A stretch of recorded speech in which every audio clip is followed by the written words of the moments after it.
Yooyyaa kabajamtoota hordoftoota chaanaalii keenya alaamanni sa'a namni keessa hundi nagaa isin jedha. Baga nagaadhaan gara chaanaalii keenyaatti dhuftan jecha har'aan tani kan hin qabadhiisi yaadde taateewwan dinqisiisoo garaagaraa iddoowwan garaagaraa irraa walitti fuffunaanii isin qabadheetti dhufeetiin jira.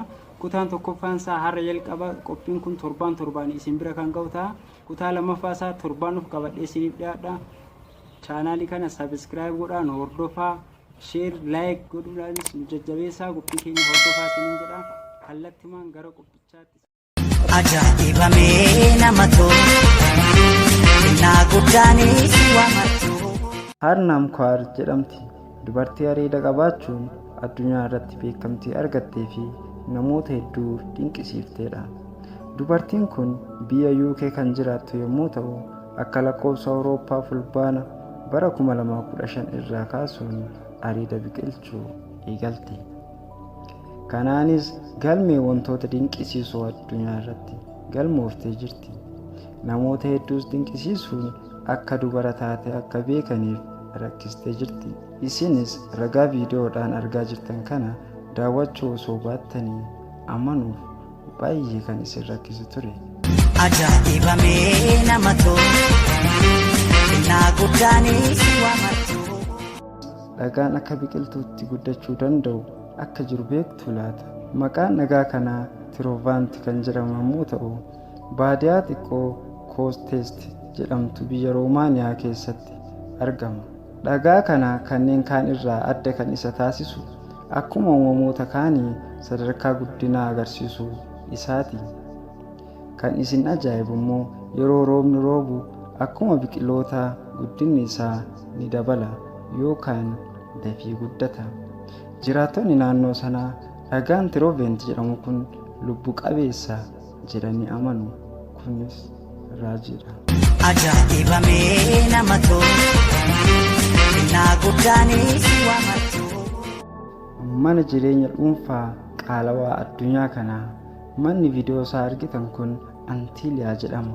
Mana jireenyaa dhuunfaa biiliyeenera biyya Indii kan ta'e Mukaash Ambaaniiti kan jedhamuuti. Abbaa qabeenyaa addunyaa irraa sadarkaa 6ffaa irratti argama.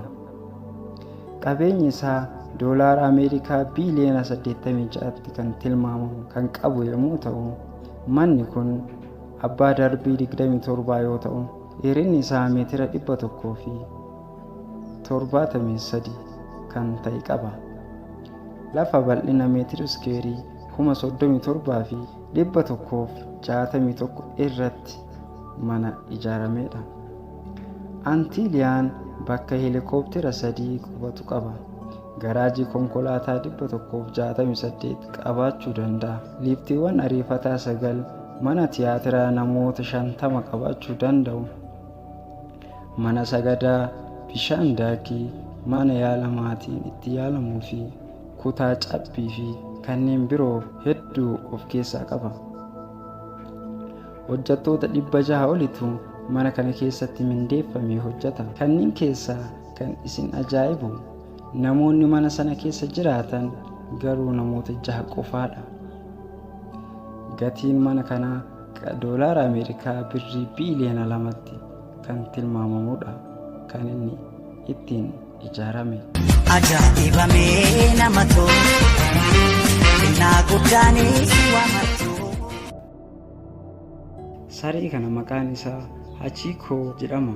Jaappaan keessa Piroofeesara isa guddisee wajjin jiraataa ture. Guyyaa hundaa sa'a Piroofeesarichi hojii irraa itti ba'u eegee buufata baaburaa dhaquu wajjin gara mana isaatti gala ture.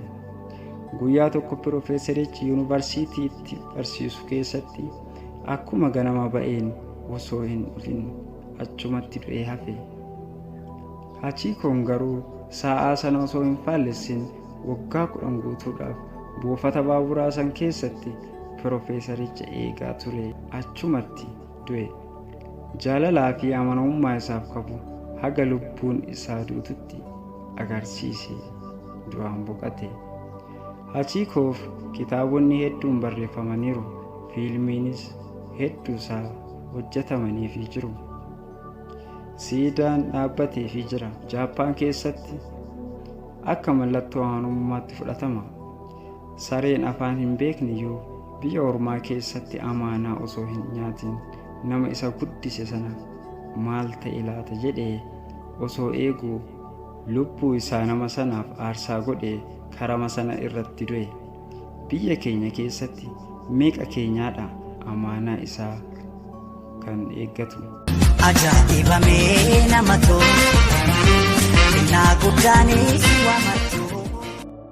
Bara 1945 akka lakkoofsa Awurooppaatti lukkuun maqaan isaa Maayikee jedhamu tokko Koloroodaa keessatti erga qalamee booda mataan isaa muramee ji'oota 18tiif lubbuun jiraachuu danda'ee jira. Ajaa'iba! Kan nama dinqisiisu garuu miilaan deemuu fi fiiguu ni danda'a ture. Nyaanni ujummoon kennameefii ture. Mataan isaa kan irraa murames ni sosso'a ture. Yeroo dheeraaf akkasitti jiraataa erga ture booda innis du'aan boqote. Ajaa'ibamee nama tolu kennaa guddaanis waamatu. Namni suuraa isaa argitan kun lammii biyya UK jiraataa magaalaa London yommuu ta'u maqaan isaa Bernard Clemmens jedhama. Namni kun maqaa isaa guutuu galmee dinqisiisaa addunyaa irratti galmeessuuf yaadi isaas milkaa'e. Maqaan isaas galmee kitaaba dinqisiisaa addunyaa guddicha irratti isaaf galmaa'e. Kan isin ajaa'ibu immoo kan inni ittiin galmaa'e dhuufuu daqiiqaa 2 fi sekendii 42 walirraa otoo hin kutin dhuufuun galmee haaraa galmeessisamu galmee dinqisiisaa addunyaa irratti galmaa'e.